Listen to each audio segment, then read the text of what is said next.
Guys,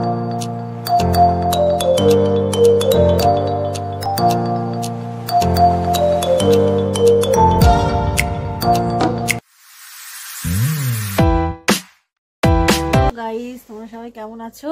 আশা করি ভালো আছো। আমিও ভালো আছি। দেখতেই পাচ্ছ আমি রেডি হচ্ছি। আমি যাচ্ছি হচ্ছে এখন নগরদ্বীপ ধাম। এখন বাসে হচ্ছে 5টা, মানে 5-6টায়, 6:15টার দিকে ট্রেন আছে। তো যেহেতু আমার একটা ফ্রেন্ডের বিয়ে আছে, সেখানেই যাচ্ছি। তো চলো, যেতে যেতে তোমাদেরকে সবটাই দেখাবো। তো গাইস দেখো, আমরা এখন স্টেশনে পৌঁছে গেছি। আমি আর আমার ফ্রেন্ড আর তোমাদের হচ্ছে দাদা। তো আমাদের যে ট্রেনটা সেটা হচ্ছে ইন্টারসিটি এক্সপ্রেস, সেটা হচ্ছে 3 নম্বর প্ল্যাটফর্মে আছে। এটা হচ্ছে শুধু এই ট্রেনটা মালদা টু হাওড়া। তো এটা ছাড়ে হচ্ছে শুয়াছাটাই। তো তোমরা চাইলে অন্য কোনো ট্রেনেও যেতে পারো নগরদ্বীপ ধাম।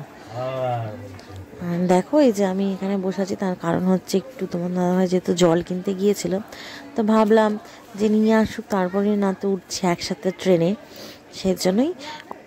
তো গাইস দেখো, আমরা একদম ট্রেনে উঠে বসে পড়েছি। আর এতটাই ঠান্ডা লাগছে ভোরবেলাতে যে আমার বান্ধবীটা একদম ফু ফু করছে। আর হচ্ছে দেখো, ট্রেনটা ছেড়েও দিয়েছে। কি সুন্দর না, জানলা দিয়ে টপ টপ করে শিশির পড়ছে। আর বাইরের ওয়েদারটাও বেশ সুন্দর লাগছে দেখতে। তো আমি একটু বসে বসে ট্রেনের মধ্যে কী করবো, বোর ফিল করছিলাম। নেট চলছে না, সবচেয়ে বড়ো ব্যাপার। আমার আমি ফোনে ছবি দেখছি, বোরিং লাগছে। তোমার ফ্রেন্ড বললো আমাকে, নেল পলিশ পরিয়ে দিচ্ছি। তাহলে দে। তো দেখো, আমাকে নেল পলিশ পরিয়ে দিচ্ছে। টাইমটাও পাস হয়ে যাচ্ছে। আর আমি সত্যি কথা বলতে মানে কোনোদিনও মায়াপুর যাইনি। এটা হচ্ছে এবার আমার ফার্স্ট টাইম যাওয়া। আর মেন হচ্ছে আমার ফ্রেন্ডের যেহেতু একটা বিয়ে আছে, আমি সেই জন্যই যাচ্ছি। মানে একদিনের জন্য যাচ্ছি, মানে সকালে যাচ্ছি, আবার রাত্রে ব্যাক করে যাব। তো আমি জানি না কতটা কি হবে। যদি আমি জগন্নাথ দেবের মন্দিরে যেতে পারি, যদি সময় থাকে, তো আমি তোমাদেরকে অবশ্যই সেটা শেয়ার করব।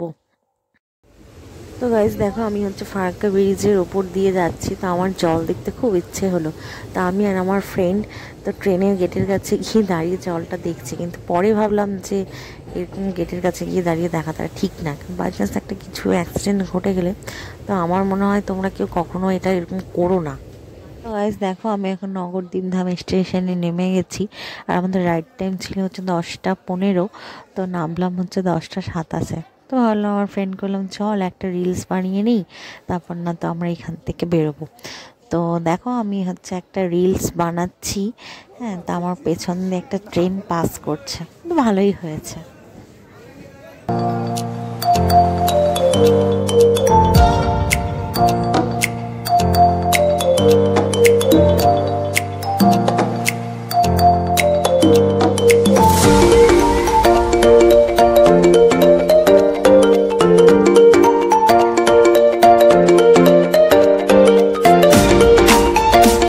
দেখো, আমি নগরদ্বীপ ধাম বাইরে স্টেশনে বেরিয়ে গেছে। তোমরা এখানে অনেক টোটো পেয়ে যাবে।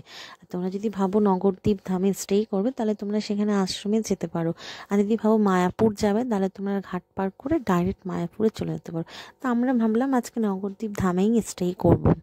তো গাইজ, আমি আজকে তোমাদেরকে মালদা টু নগরদ্বীপ ধাম ট্রেন জার্নিটা শেয়ার করলাম। আর আমি নগরদ্বীপ ধাম মায়াপুর কোথায় কোথায় ঘুরছি, সেটা যদি তোমরা দেখতে চাও, তাহলে আমার নেক্সট ব্লগটা তোমাদেরকে দেখতে হবে। আর যারা যারা এখন আমার চ্যানেলটা সাবস্ক্রাইব করোনি, তারা প্লিজ আমার চ্যানেলটা সাবস্ক্রাইব করে দাও। আজকের মতো ব্লগটা আমি এখানেই শেষ করছি। সবাইকে বাই, টাটা।